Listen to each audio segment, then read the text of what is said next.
السلام علیکم۔ آج جو میں واقعہ لے کر آئی ہوں وہ حضرت داؤد علیہ السلام کے بارے میں ہے۔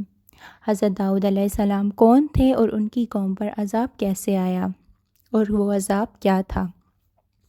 حضرت داؤد علیہ السلام اللہ کے بندے اور نبی تھے۔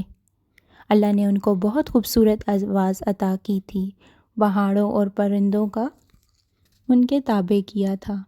حضرت داؤد علیہ السلام کے زمانے میں ان کی بادشاہت تھی اور وہ نیک اور انصاف پسند بادشاہ تھے۔ اللہ تعالیٰ نے ان پر ایک کتاب نازل کی جس کا نام زبور ہے۔ حضرت داؤد علیہ السلام کی کہانی سبق آموز ہے جو ہمیں ایمان کی طاقت اور اللہ پر بھروسہ سکھاتی ہے۔ حضرت داؤد علیہ السلام کی کہانی میں ایک واقعہ بیان ہے جس میں ان کی قوم پر بندر کا عذاب نازل ہوا۔ تو آئیے جانتے ہیں کہ وہ عذاب کیا تھا۔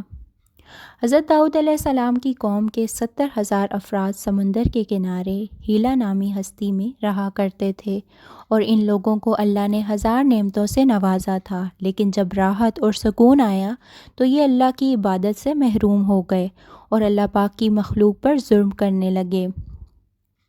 اللہ تعالیٰ نے ان کو خبردار کیا کہ ہفتے میں ایک دن شکار نہ کیا کرو، اتوار سے لے کے جمعے تک جتنا شکار ہو اتنا ہی استعمال کرو، اور ایک دن اللہ کی عبادت اور مخلوق کے امن کے لیے رکھ دیا۔ اور یوں اللہ تعالیٰ نے ان کا امتحان لینا شروع کیا۔ وہ اتوار سے لے کر جمعے تک سمندر میں مچھلیاں پکڑتے اور مچھلیاں زیادہ مقدار میں ہاتھ نہ آتیں۔ جب وہ ہفتے کے دن دیکھتے تو سمندر مچھلیوں سے بھرا ہوتا، کیونکہ اللہ تعالیٰ اس طرح سے ان کا امتحان لے رہے تھے۔ ان میں سے ایک شخص کو شیطان نے ورگلایا کہ تم ایک ترکیب ہے جس پر عمل کرو گے تو شکار سے کبھی محروم نہیں رہو گے۔ اس نے ہفتے کے دن بھی شکار کرنا شروع کر دیا۔ وہ ہفتے کے دن جال پھینکتا اور اتوار کے دن مچھلیاں نکال لیتا۔ یہ اس کی بنائی ہوئی ترکیب تھی جو کہ شیطان نے اس کے دماغ میں ڈالی۔ اس گاؤں میں کچھ اللہ کے نیک بندے بھی موجود تھے جو کہنے لگے ہفتے کے دن شکار مت کرو، اللہ تعالیٰ کا عذاب نازل ہوگا، اللہ تعالیٰ کی ہمیں نافرمانی نہیں کرنی چاہیے۔ وہ ان کو بہرحال بہت سمجھاتے لیکن وہ ان کی بات نہ سنتے۔ اس طرح سے اللہ تعالیٰ نے ان کو 3 حصوں میں تقسیم کر دیا۔ ایک وہ لوگ تھے جو فرما بردار تھے جن کا 70,000 لوگوں پر مشتمل تھا، اور دوسرے وہ تھے جو اللہ تعالیٰ کے نافرمان تھے، اور تیسرے وہ تھے جو ان سے نفرت کرتے تھے۔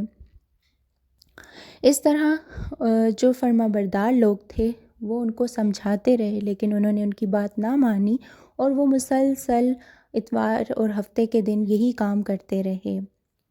اور جب ان کو عذاب سے ڈرایا جاتا تو وہ اس عذاب سے نہ ڈرتے بلکہ کہتے کہ ہاں ٹھیک ہے، یہ عذاب آتا ہے تو آئے۔ اس طرح ان کو 2 حصوں میں تقسیم کر دیا گیا۔ ایک حصہ وہ تھا جو دیوار کی ایک طرف تھا جو فرما بردار لوگوں کا تھا، اور ایک وہ لوگ جو نافرمان تھے، جو لوگ مذاق اڑاتے تھے اور اللہ کی مخلوق کو نقصان پہنچاتے تھے اور اللہ کی جو انہوں نے نافرمانی کی تھی۔ دیوار کی دوسری طرف جو نافرمان لوگ تھے اللہ تعالیٰ نے ان کو بندر بنا دیا جو 12,000 لوگوں پر مشتمل تھے۔ جب دیوار کی اس طرف فرما بردار لوگوں نے ان کو دیکھا تو وہ چیخنے لگے اور اللہ تعالیٰ سے معافی مانگنے لگے۔ اس طرح سے اللہ تعالیٰ نے ان کو 3 دن زندہ رکھا اور وہ بندر بن گئے۔ وہ کچھ نہ کھا پی سکتے تھے اور نہ ہی کسی سے بات کر سکتے تھے۔ اسی طرح جب اللہ کا عذاب آتا ہے تو وہ ہو کر رہتا ہے، وہ 12,000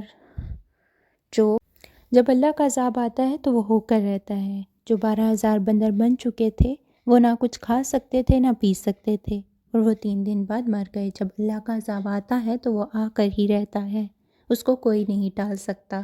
اس لیے اللہ تعالیٰ کی فرمانبرداری کرنی چاہیے، اور جس چیز سے اللہ تعالیٰ نے منع کیا ہے اس سے فوراً منع ہو جانا چاہیے۔ شکریہ۔ اگر آپ کو میری ویڈیو پسند آئی ہو تو اس کو لائک اور سبسکرائب ضرور کر دیں۔